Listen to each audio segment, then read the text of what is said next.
Everybody, Chris Webster here to talk about one of the latest supporters to the Archaeology Podcast Network, The Motley Fool. Now, I've been investing in the stock market through various applications for a few years now, and everybody who's listening to this can benefit from that sort of investment for the long-term financial planning. And also, I know the hosts of these podcasts can benefit because as archaeologists, like none of us get retirement. We all have to kind of fend for ourselves. So investing in the stock market is a good idea, but not everybody can do it. And look, we get it. The market is complicated and confusing, and to many of us, it simply doesn't make sense. In fact, where do you even start? Take all of the guesswork out of it with the Motley Fool Stock Advisor. The Motley Fool has been around for over 25 years and has been spot on in recommending some of the world's most important companies before they hit the big time. I'm talking about Amazon, Tesla, Netflix, Starbucks, all before they exploded in value. With their easy to use and super informative service, Stock Advisor, you could join the ranks before they potentially find the next big thing. After all, their average stock recommendation is up over 400% as of April 10th, 2023. And no need to be intimidated by financial jargon or market complexities. As the name suggests, these guys don't take themselves too seriously. Now, finances, that's a different story. Their friendly and relaxed approach has helped over 700,000 people move closer to financial independence, all while beating the market and having fun. New members can access Stock Advisor for only $89 for their first year, a full $110 off the full list price. Don't sit on the sidelines and think about what could have happened. Visit fool.com/APN to start your investing journey today. That's $110 discount off of $199 per year list price. Membership will renew annually at the then current list price. So again, check the link in the show notes of this episode. You're listening to the Archaeology Podcast Network. Welcome to episode 155 of the Life in Ruins podcast, where we investigate the careers of those living a life in ruins. I am your host, Connor Johnen, and I am unfortunately joined by my co-host, David Howe. For this week's episode, we are joined by Jacob Arnzen, who is a good friend of the podcast, gamer, and also a recent graduate of the University of Wyoming. He's going to talk about his career in archaeology and why he studies Dragonglass. Jacob, how are you doing on this lovely Tuesday? Oh, I'm doing great. Just got back from work. It was a long trip through Portland traffic, but got through it, and I'm doing okay. Good. I also want to start out by saying you're a long-time listener of the podcast, aren't you?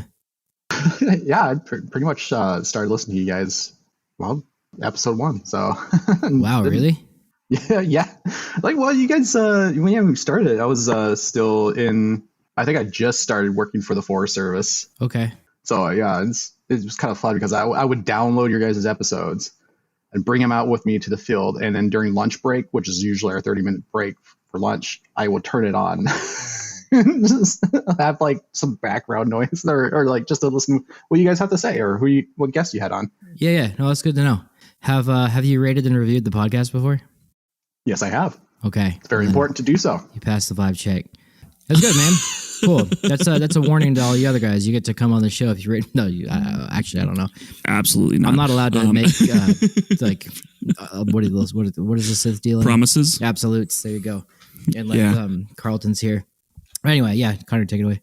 Thank you for listening to those early episodes. I know they're rough and a lot of giggling, but we made it through. So you are currently living in the Pacific Northwest. Is it finally the darkness? Is it gone yet, or is it?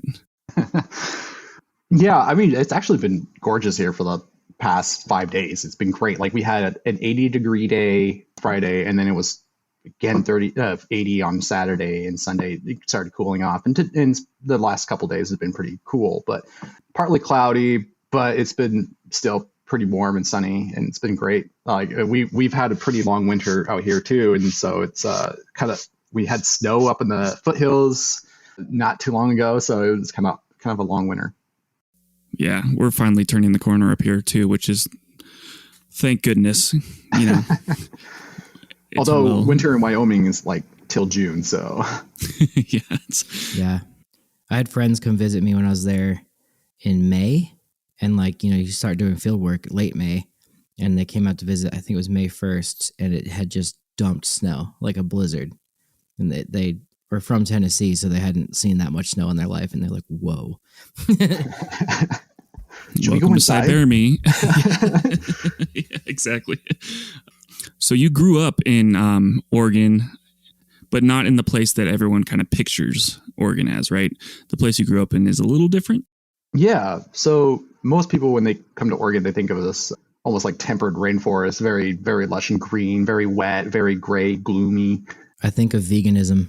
Oh, yeah. And homeless Yeah, people. Yeah. Legalized crack. That's just Portland. Just kidding, Portland. Love you. But that's actually just like 1/3 of the state. The other 2/3 is a lot of high desert environment, climate. And so the area that I grew up in was in the far northeastern corner of Oregon, near the town called La Grande. And it's up in the mountains, and it's in this nice green valley, but it's not like green as like this area of the Willamette Valley and the coastal range of Oregon. It still gets pretty dry and pretty hot out there. And, you know, we're surrounded by big ponderosa forests out there. We have big prairies of sagebrush and then also grass prairies along the Columbia River. But it's significantly drier and warmer in that part of Oregon. And so it's like you get a lot of shades of green in Western Oregon, but you get onto Eastern Oregon, east of the Cascades, and you get a lot of shades of browns and yellows. Yeah, it's kind of a wild, once you like drive out of Portland going east, you like follow the Columbia River and all that area, which is absolutely gorgeous. Like anyone should do that drive. Beautiful.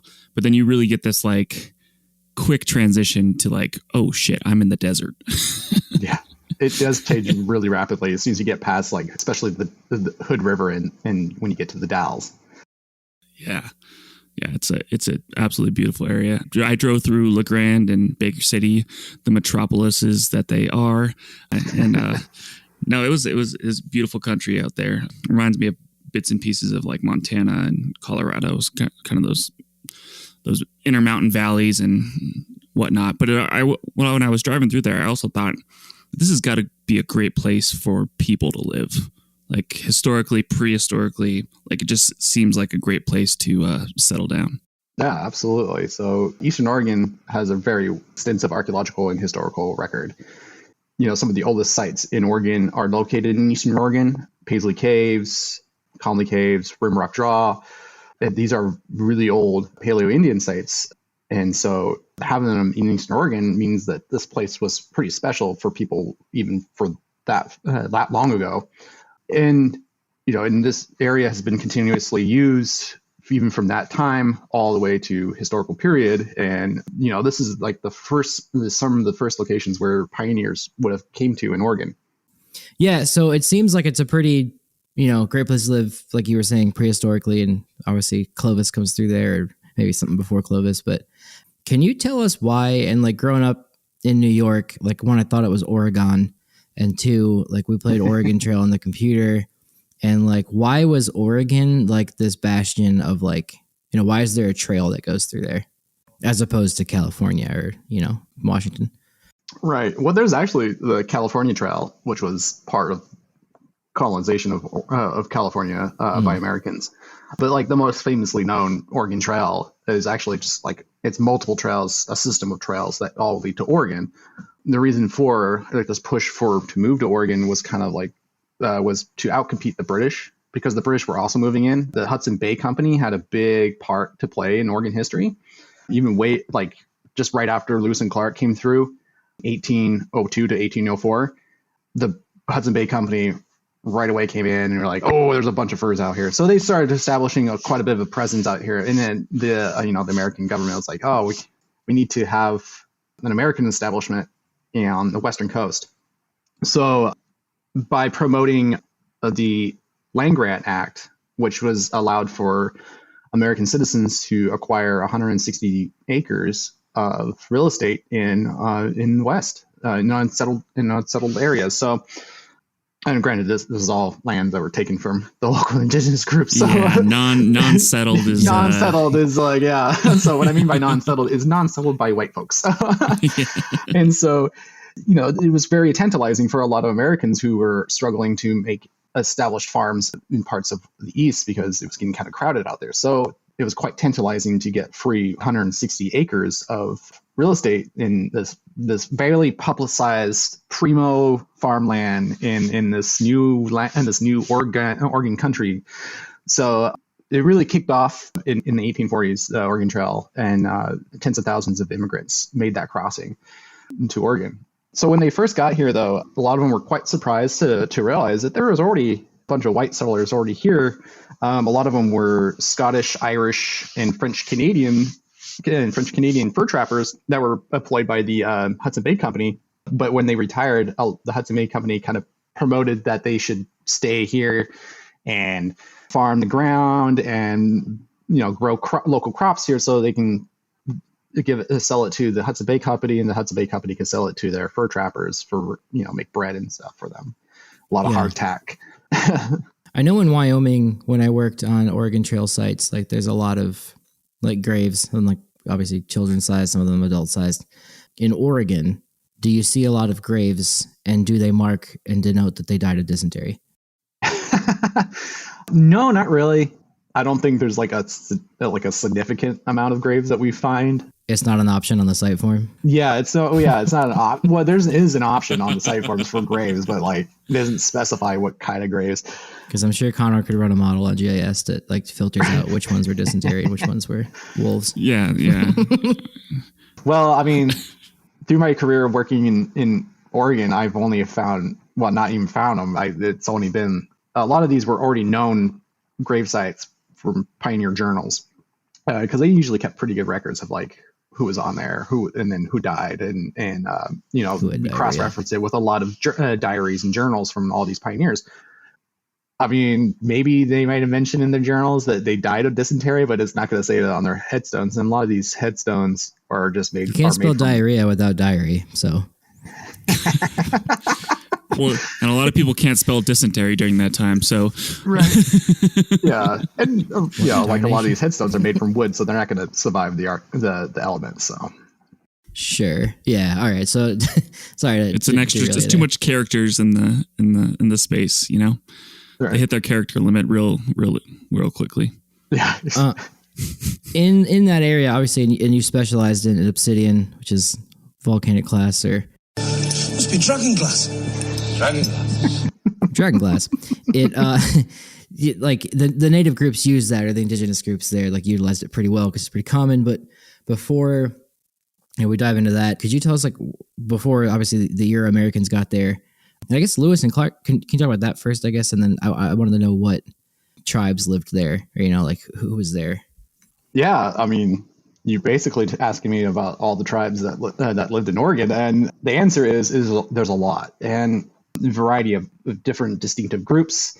But like the area that I'm currently working in, which is primarily along the Willamette Valley, which is like the big lush green valley you see if you look at a map of Oregon. There was primarily a group called the Kalapuya tribes, and they're made up of different bands of people. There was like the Tualatin, the Yamhill, the Mohawk, and that's just to name a few, but there's several bands that made up this group of Kalapuya. Okay. Yeah, and so and then you go further into the Coast Range, the amount of groups that lived on the Coast Range is definitely, there's a large number of groups. Yeah, it's like staggering. If you look at like an intro textbook, it's insanely dense, but it seems like that because it could support that. Lots of focus on rivers, salmon, different resources obviously made that place great to live in. The rain made you sad, but it'll, you get through it. Produces a lot of vegetation. It was sought out for by like a lot of herbivores like deer and elk, and you were saying too, like the rivers produced a lot of fish, especially salmon runs. Like Camas was a big intensified geophyte out in the Willamette Valley. Yeah. Was all this taught like in your school growing up? Were you given like Oregon history and prehistory? Well, you mean talking about like high school? I mean, like even like high school and elementary school. I mean, is it something that they focus on? Yeah. I mean, when we were in elementary school, they really kind of introduced us to Oregon history. And I remember fondly when I was in elementary school, like 4th or 6th grade, we had these field trips that we'd go to Fort Walla Walla, which was the local historical museum near my elementary school. And it was first a fur trapping outpost, and then it became like this trading fort for pioneers when they first got into the Oregon country. Then it became a Civil War era fort. Like it had a detachment of Union troops there during the Civil War, and then during World War I, it became a World War I outpost. Like in case the war went out there, they just stationed troops there, or like why? Yeah, it was. It was because if Oregon, the citizens of Oregon actually became Southern sympathizers. That it was the Union troops were there to quell any unrest. There was a few occasions of unrest, but it wasn't like those happened like 150 years later. Right. Yeah. Mountie Refuge. And Fort Walla Walla wasn't the only fort had Union troops stationed there. There was numerous forts along the Willamette Valley that were first built to guard the Indian reservations that were being established out there, like Fort Haskins, Fort Yamhill, and Fort Umpqua. These are three major forts that were there, but then became pretty strategically important during the Civil War. They housed a lot of Union volunteers and Union infantry detachments protecting Union interests there in Oregon. And I think I kind of touched on this before, but Lewis and Clark, I know when they went through Wissahickon, they found like Oregon, and they built a little fort there on the coast. Which one was that? That was Fort Clapsett, and it's technically on the Washington side of the Columbia River, like pretty much at the mouth of the Columbia River. It's where they spent their winter of 1803, I believe. And when they were the first Euro-Americans to complain about the wet weather in my book. There's a lot of journal entries of them complaining about how wet it is, because when winter here on the western side of Oregon is very wet. We get a lot of moisture, and we don't get it technically in snow, we get it in rain. And so the fort was built in 1803, and then they abandoned it after the winter of 1803, and then spring of 1804 they made their way back up the Columbia River, and the fort was abandoned, and there was no other occupants of it. And I guess technically we haven't found the footprint archaeologically of Fort Clapsett, but we know the general area of it's at, and there's actually a really good national park or state park there. I think it's a national park. Well, since you just triggered my PTSD for the winters in Washington, I think we're going to end this segment. We'll be right back with episode 155 of the Life in Ruins podcast with Jacob Arnzen. Chicken tacos should only be trusted to chicken professionals. That's where we come in. Introducing Zaxby's new chicken finger tacos. One comes with pico de gallo and creamy chipotle ranch. And the other comes with bacon, lettuce, tomato, and avocado ranch.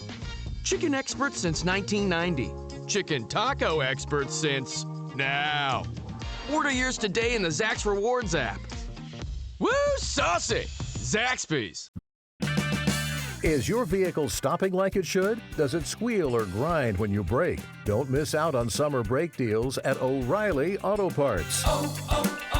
O'Reilly Auto Parts.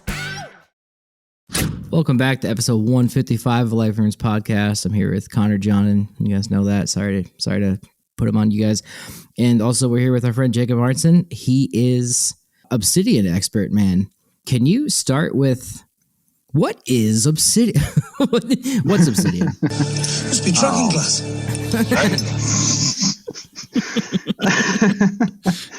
Oh, you're really putting me on the spot there, David, calling me obsidian expert. There's way better experts about obsidian out there than me. Dan Stuber, for one thing, and Craig Skinner. You just defended a master's thesis about it, so pull up your pants and tell me about obsidian. I'm kidding, man. Sorry, that was really hard. We can riff on him because he's our good friend, okay? Yes. Right. Just before we get emails about how we were being mean to Jacob, he is our friend. We do like him. They're being mean to me. Save me. So yeah, obsidian, what it is it's basically volcanic glass. So when the igneous rock spews from the volcano as lava, it cools very quickly and forms this. When it's high in silica, it forms this volcanic glass, and it doesn't come out as clear like glass. Sometimes it does, but most of the time it's this distinctive, very glassy black color. But except it actually does come in a variety of different colors. Sometimes, like you have a mixture of black with mahogany, or which is kind of like this orangey red color. They can come in shades of blue. There's a rainbow obsidian, which is like this multicolored sheen to it. Like if you hold it down to the light and let the light bend off of it, you get this rainbow sheen. But it's incredibly sharp, and that's one of the most important parts about this type of stone, is that it's like glass, so it's kind of easy to break. And so that made it very sought out for flint knappers or for stone tool makers, is because it is easy to make tools out of it. And it's also incredibly sharp. Like, I don't know if anybody's ever dropped a glass bottle on the ground and then tried to pick up the sharp pieces. You probably always had little tiny cuts on your hand or a really big, nasty cut. Yeah. That is basically the same concept with obsidian. Yeah, I know that they used it in like surgeon blades at some point during our lives, because it gets down to like just a super sharp edge. And another kind of cool aspect to it that is important archaeologically is that it's sourceable. Like, its chemical composition is unique, depending on what flow and all that is. And that's kind of the impetus for your project, right? Your idea of looking at this in the past.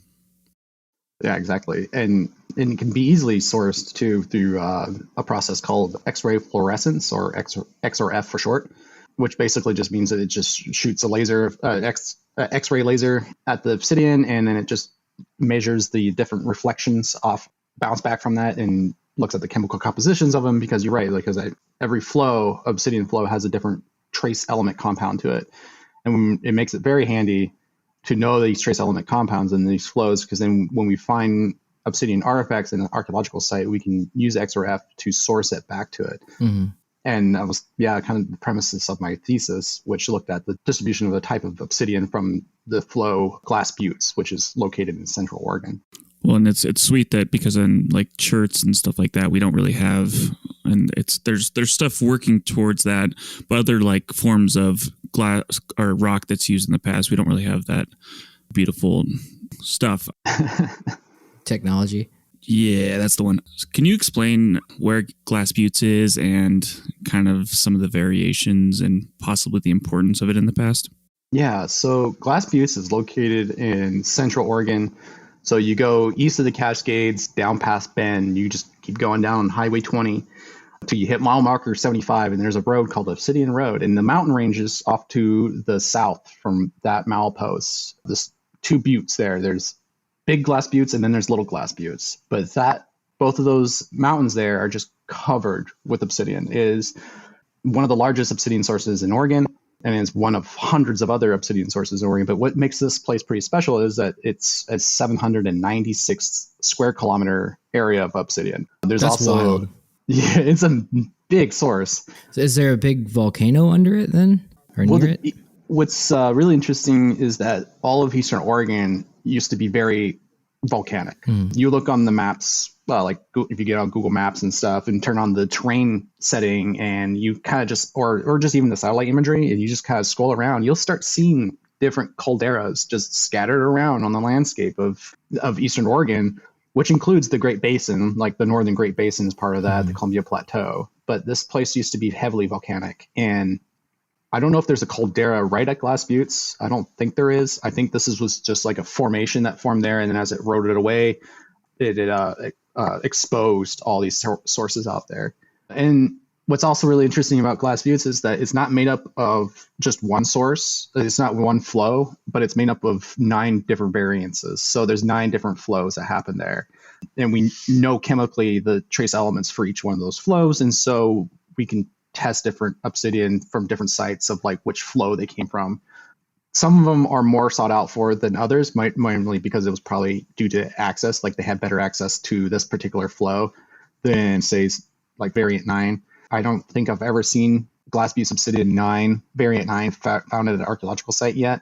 But that it could be because we recently figured out there was 9 different flows at Glass Buttes. I think in 2003 is when that study concluded that there was 9 flows. So it was not a lot of that one, of number 9.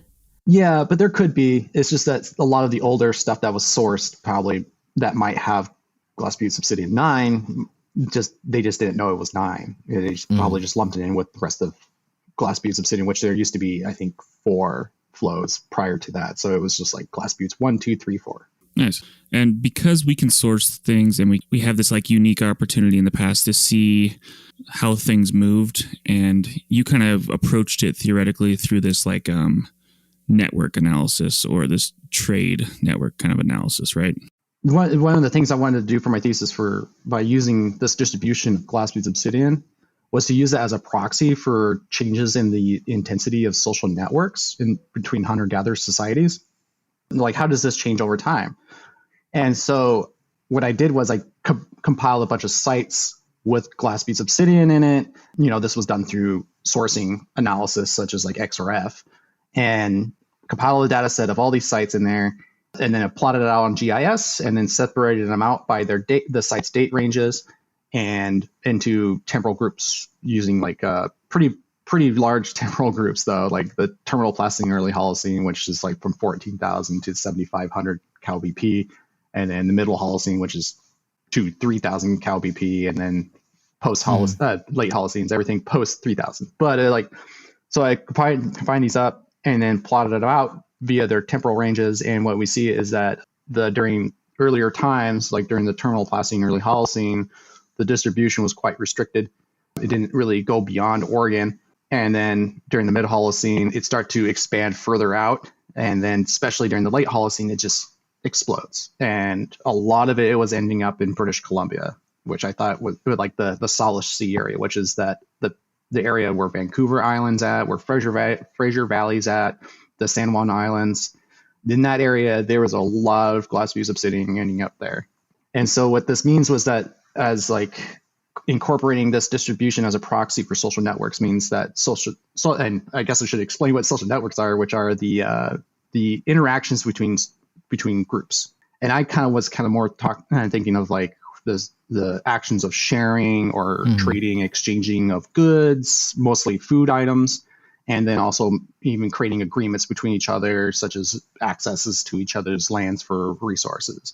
The way this happens is because foraging is never really like a sustainable way to always be consistent. It's never consistent or reliable. So there might be times when you have shortfalls in your resource gathering. And so you want to have a connection with your neighbor to when you can go up to him and be like, hey man, can I borrow some of that delicious fish that you have a lot of, you have enough to share?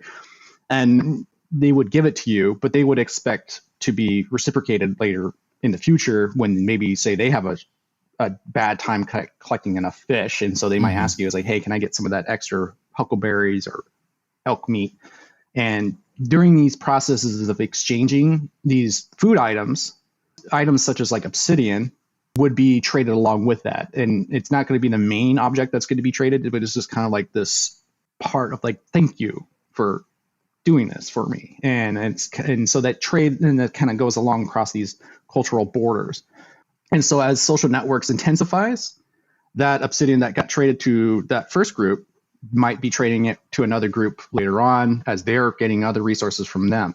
And so as social networks intensifies, so does this distribution of glass beads obsidian. And that's what my thesis is showing, is that it's pretty restricted when there was less people on the landscape and during the terminal Pleistocene, early Holocene. But as populations start to grow and there's more people on the landscape, there's a kind of a more need to create these social networks because there's less access to food. You also get to see this explosion of glass beads obsidian being distributed only to the northwest, though, which is also kind of fascinating about my data, was that there was no glass beads obsidian found in south of the Oregon border, in Nevada, especially in Nevada. It was just empty of it, and it's kind of fascinating because glass beads is not that far from the Oregon and Nevada border. Yeah, and it was really interesting.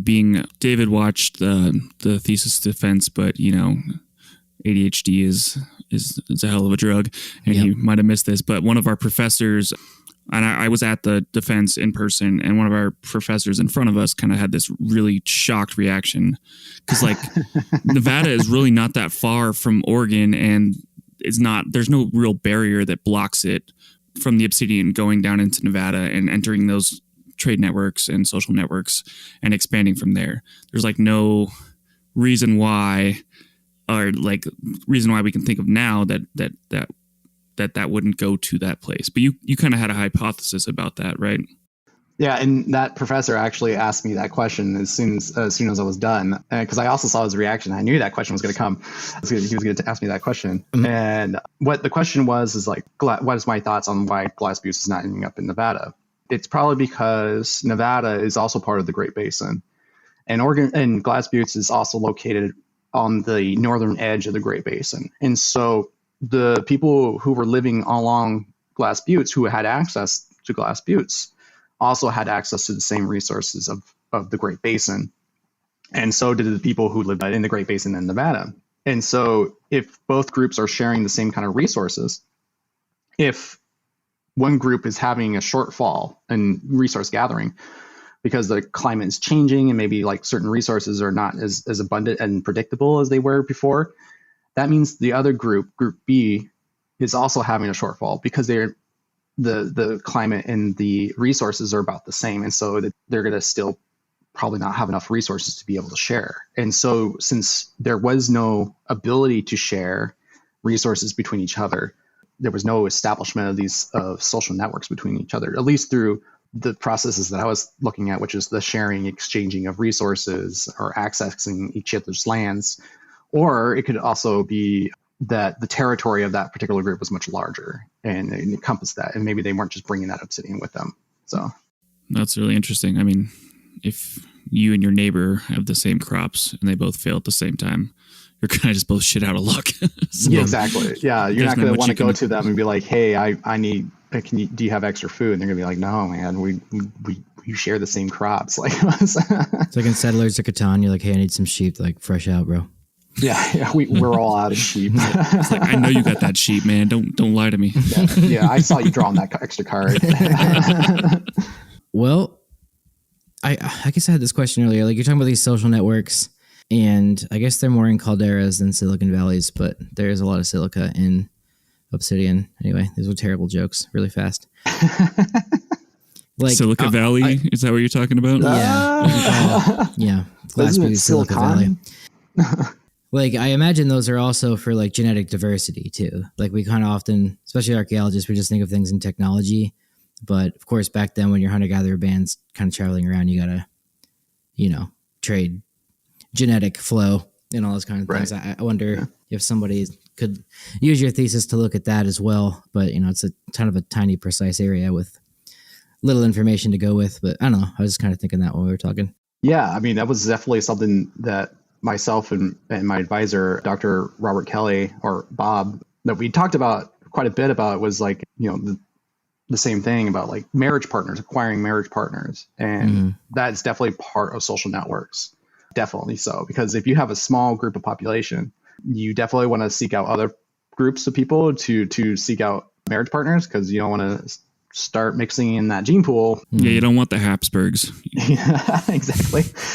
And so you don't want to accidentally marry your sister. So, you got to go out and find marriage partners. And so that definitely incorporates a lot about what is part of social networks. Unfortunately, I couldn't really incorporate that into my thesis. Otherwise, I would might as well just do a PhD. Right. So it was getting too much. So we just kind of focused more on this aspect of sharing and exchanging of resources. Well, cool. Well, thank you for sharing and exchanging your resources about. Must be Dragonglass. That was the drama. Yeah. All right. After that, let's pick it up with the next segment. What's the easiest choice you can make? Window instead of middle seat? Picking a vendor who sends a great gift basket? Outsourcing business tasks you hate? What about selling with Shopify? Whether you're selling a little or a lot, Shopify helps you do your thing, however you cha-ching. Shopify is the global commerce platform that helps you sell at every stage of your business. From the launch your online shop stage to the first real-life store stage, all the way to the did we just hit 1 million orders stage. Shopify's there to help you grow. Whether you're selling scented soap or offering outdoor outfits, Shopify helps you sell. Wherever and whatever you're selling, Shopify's got you covered. Sign up for a $1 per month trial period at shopify.com/try. Go to shopify.com/try now to grow your business, no matter what stage you're in. Shopify.com/try. Welcome back to episode 155. Not going to do the whole thing again. Just going to jump into Obsidian, man. You just submitted your thesis to ProQuest, so congrats. That means he's officially done. He's submitted it to be published. or at least like it's on record that it is published in a piece of work that is his copyright. Yeah, so congrats on pay that. For it. yeah, you have to freaking pay for it. Rich would tell me that he'd get like randomly get checks from ProQuest. He'd get like for like 20 cents or something. He'd be like, "Yay, someone bought my thesis." I can get bubble gum for that now. I don't even think we could afford bubble gum on those prices. Inflation's hell of a not drug. Bubblicious, tell you that. Maybe Big League too. But yeah, like I zoomed into your thesis defense, and like at the end, it's kind of awkward when you're on Zoom to ask questions, but I wanted to, but I can't see whose hands are up. So anyway, what I wanted to ask though was, you're a pretty great example of like you were in grad school for a year and a half, then dipped out and did a job immediately, which is kind of, it's not in the, that's a top 1% thing I think that happens. I mean, not exactly, but it's good to do, and it doesn't happen often. I wanted to ask, how does your thesis, if you have any last thoughts on that, like how does that contribute to the work you do now? Or like, you know, how can you apply that to what you're doing? Because essentially that's why you went to grad school, right? Right. Yeah, it was to get my master's so I can move up into my career. I think my thesis is pretty important to you know, the kind of work I'm doing, because the kind of work I do is a basis on like CRM. So it's cultural resource management, but it's done at the federal level. Mm-hmm. I worked for the Forest Service before going to get my master's since 2015. And I started my master's in 2021. So I worked there for close to 7 years. And so it was, you know, one of the things that we definitely looked at when I was there, you know, we had a lot of obsidian sites. And what really got me thinking was like, there's so many sites here. What can we do with this? Like, what kind of research can we do with this? And since when I decided I was going to get my master's, I really thought about this. Like, what can we do about this? Like, what can we do with this data? Because we collected so much of it. You know, I didn't really come up with my thesis topic until I actually got there and talked to my advisor about it. And we kind of just sat down and looked what kind of data I had or had available to. And then we came up with this research question. And so what a lot of the sites that I incorporated into my data set were, a lot of them were collected from, like the data was collected by CRM archaeologists and federal archaeologists, like even like those from the BLM or the Forest Service or Fish and Game. Like a lot of federal agencies do a lot of recording of sites, and sometimes they will also send these artifacts in to get them sourced. And so that data was crucial to my thesis, because if I just focused on academic sites, they usually focus on particular sites and they're usually pretty widespread. And I wanted to have a very large data set to be able to look at how this distribution forms across the landscape. And so it was pretty important that I incorporated a lot of CRM archaeology into this. Now, since I'm on the topic of the Forest Service, like, you know, it was a very important job for research, not just going out there and, you know, just recording a site, calling it good. Mm-hmm. You know, this stuff is going to be important someday for somebody. Yeah, I think that your research, like you were mentioning, and the thing that we're talking about, all the stuff that the CRM folks, the different government agencies contribute to, is called the gray literature, which is something that not a lot of people have access to. Mm-hmm. I am currently the gatekeeper for the Wyoming version of that stuff, just to make sure that doesn't get into hands that are not. He does take bribes. Yeah. Not yet. I'm working on that. Not federal, so yeah. You can. Yeah. Those are underutilized data sets, I think, in general. And a lot of my professors would agree.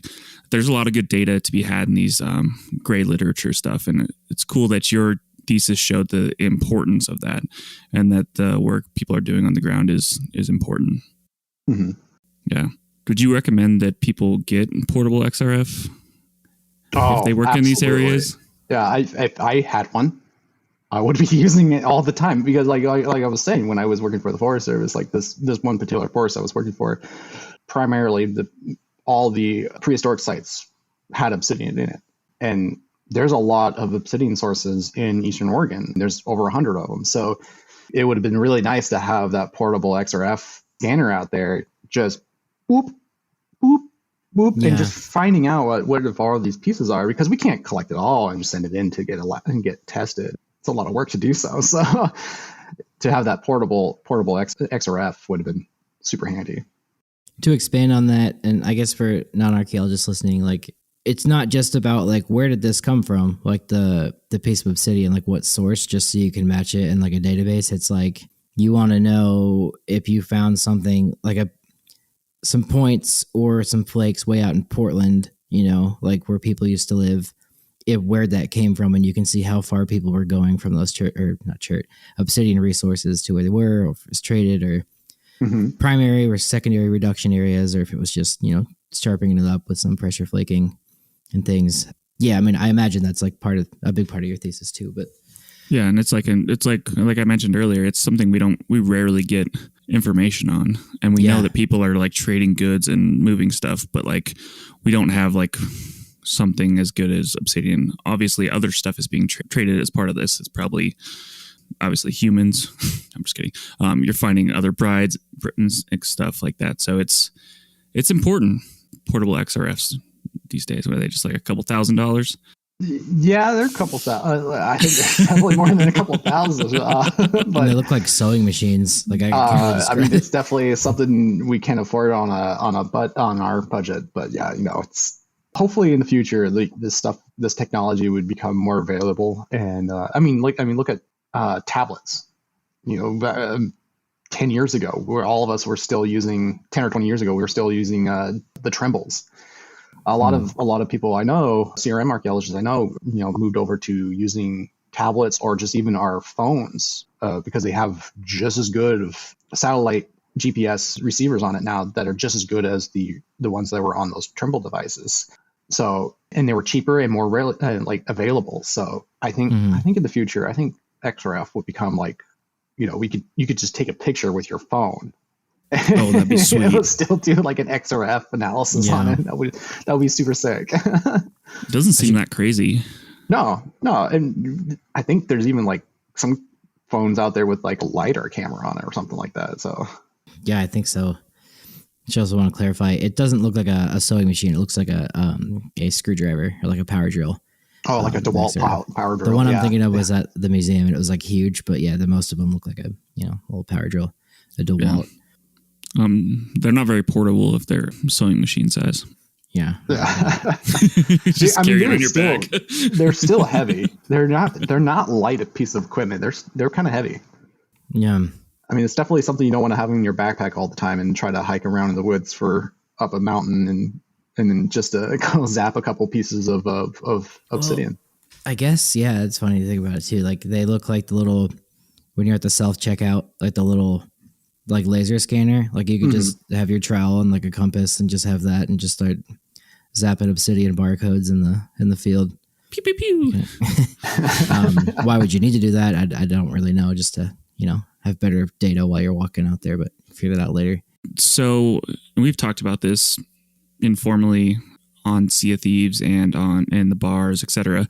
But I think you're a big proponent of people going into federal offices and doing archaeology and CRM in general. What would be your spiel to someone who is interested in being in the BLM or working for the Forest Service, things like that?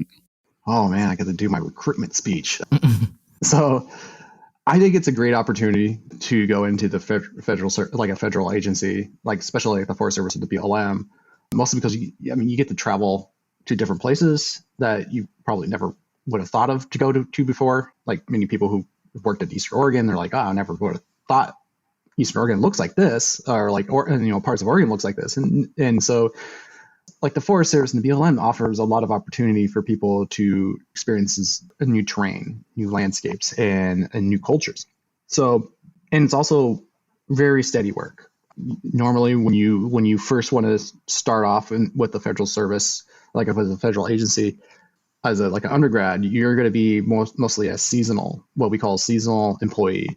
That is 1039 hours. You get 1039 hours to work for this agency, and which adds up to 6 months of employment. You get to work out there for the summer or in parts of the fall, maybe spring, and then you get to go off and do other things during the wintertime. And a lot of times we will hire you back. And right now we're definitely shorthanded on a lot of seasonals. There's a lot of agencies that offices that were shorthanded on seasonals. Mostly because like we're, like everybody else, we're having project boosts in projects due to the infrastructure bill. So need more people, and we want to get more people. And so I highly recommend a lot of people just to go to USA Jobs, which is the main place to find federal agency jobs, is on that website, usajobs.gov. Make yourself a profile, upload your resume, and a federal resume. A federal resume. It's a little bit different than a regular CRM resume. Just get to be longer. Yeah. Yeah, it needs to be a little bit longer. You just make sure to read carefully over the application and try to incorporate some of the terminologies that they use in there. Because we use a little bit different terminologies. When we say class 1, 2, or 3, it's not the type of like class 1, which is like pedestrian survey, or class 2, which is testing. Class 3 is the excavation. We use class 1, 2, 3 different term. It means that we have a different definitions for those. So just read carefully over those and try to incorporate into your federal resume. And don't be disheartened if you don't get into one location. And also, one of my biggest advices I can ever give to anybody, a new person who wants to get into a seasonal position in the federal agencies, is look for places that are not typically well known.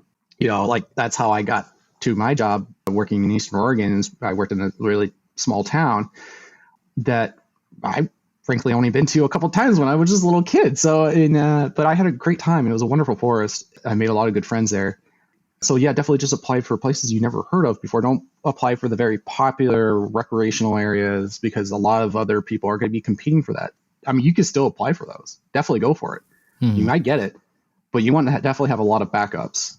And if you take one of those jobs too out in the middle of nowhere, essentially, not to say where you're at, it's middle of nowhere, but right. When you're near Portland, but middle of nowhere, Nebraska, Idaho, Wyoming, to some people, like who the hell knows where Worland, Wyoming is, but you take that job and you put your time in with the feds, like then later on you have better chances of, and you're already in with it, you can apply somewhere that you would like to work, like Yellowstone, or I think the Statue of Liberty in New York is technically a national park. So yeah, it is.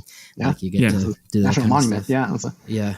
Yeah. I think it's like once you really are in the federal system, like things get a lot easier. I think you can, once you're recognized and been hired, but it is kind of a journey. Yeah. And there's some pay your dues. Yeah. And like David said, it's not the same sort of resume CV. And like Jake mentioned, you might get disheartened because there's lots of jobs that you apply for that you might not get. But if you do your time, it seems like a worthwhile endeavor.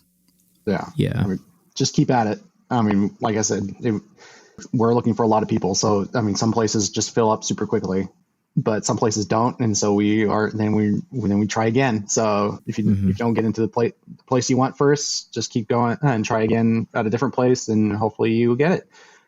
But yeah, I mean, if you love hiking around in the woods or in sagebrush country, I mean, the Forest Service or the BLM are great agencies for that. And you get, I'm assuming you've worked with the feds a bunch, so you get probably pretty solid insurance. You get a 401k with I almost said the Army. That's what I had, but with the really good federal pension. You get a really good pension. Yeah, pension. Yeah. And the pay is also probably much better than you'll get in other places. Well, I mean, yeah, for the most part, yeah. So it might take some time. To get into the real good pay ranks. Yeah. And also, like, just kind of like another little tidbit about working for the Forest Service or the BLM is that you're not just working with archaeologists. It's not just archaeologists working in these agencies. You're working with a variety of different disciplines, from wildlife biologists, fisheries, hydrologists, geologists, forestry specialists, or silviculturalists, and range managers too. And so you get to work in an agency that is not just about archaeology, but it's about all these other disciplines. And you get to meet these people, and you get to work with them, and you get to make really good friendships with them as well. So it's a great opportunity for that. Yeah.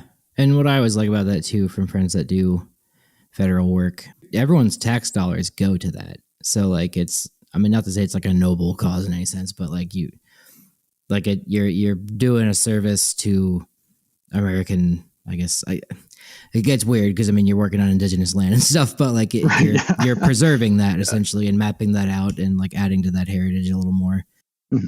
And it's work that has to get done, and it's tax money. So yeah, and they pay off your student loans if you work for them for 10 years straight. So do they? Yeah, so do that. Thanks, Jake.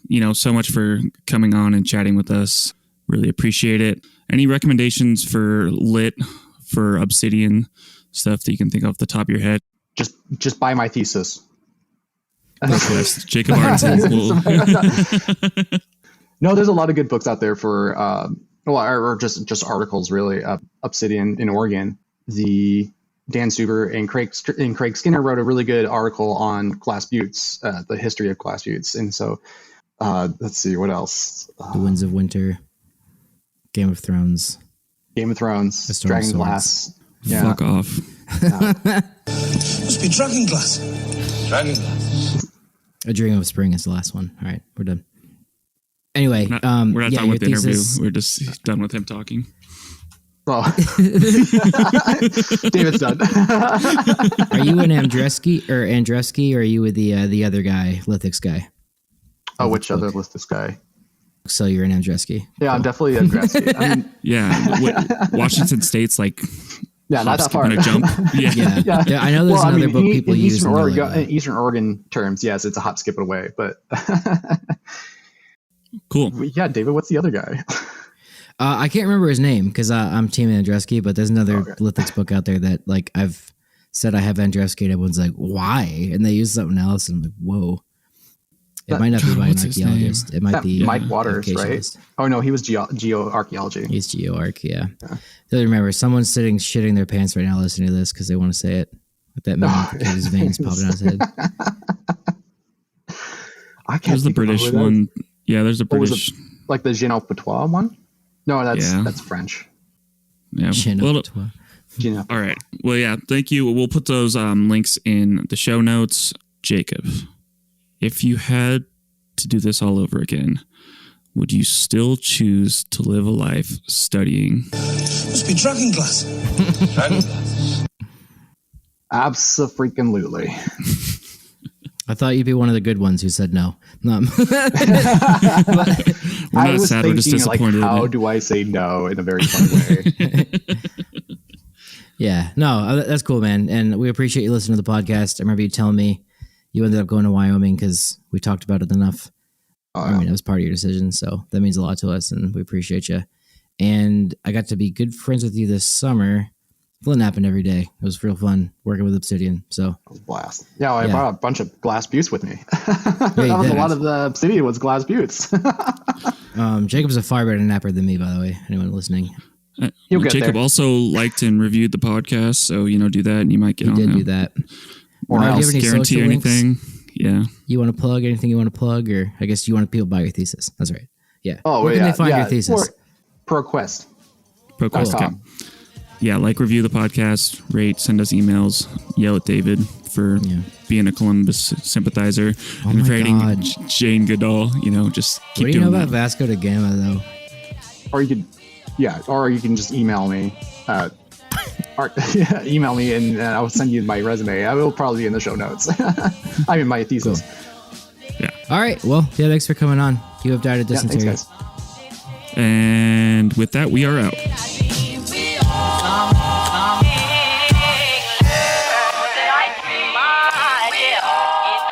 Thanks for listening to A Life in Ruins podcast. You can follow us on Instagram and Facebook at A Life in Ruins Podcast, and you can also email us at alifeinruinspodcast@gmail.com. And remember, make sure to bring your archaeologists in from the cold and feed them beer. Jacob's a fan of the show, so he knows what's coming up right now. Connor, you got a joke? Wow, what a great audience. Did you hear that I got arrested? No. Yeah, I left my car at the bar and took the bus home. Turns out I was too drunk to drive that too. Wow. Topical.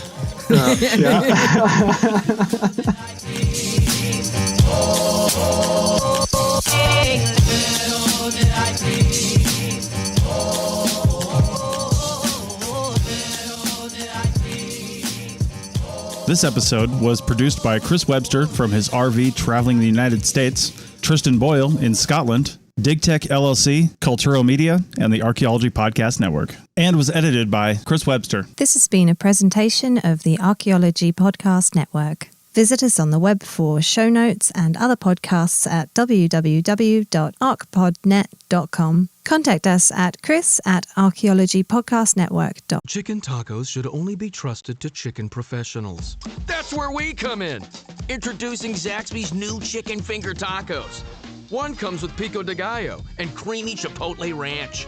And the other comes with bacon, lettuce, tomato, and avocado ranch. Chicken experts since 1990.